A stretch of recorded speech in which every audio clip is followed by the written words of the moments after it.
TV10 महाराष्ट्रमध्ये आपले स्वागत आहे. आपण पाहत आहात TV10 महाराष्ट्र. चला तर पाहू मग आजच्या घडामोडी. राज्याचे उपमुख्यमंत्री अजित पवार यांनी आज दिवंगत आमदार अनिल बाबर यांच्या कुटुंबियांचे सांत्वन करून धीर दिला. खानापूर आटपाडी मतदारसंघाचे आमदार अनिल बाबर यांचे दिनांक 31 जानेवारी रोजी निधन झाले. विविध मान्यवर बाबर कुटुंबियांची भेट घेऊन धीर देत आहेत.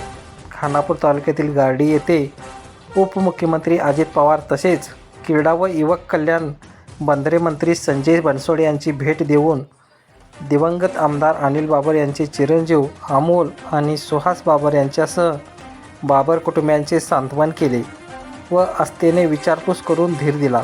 प्रतिनिधी TV10 महाराष्ट्र सम्राट.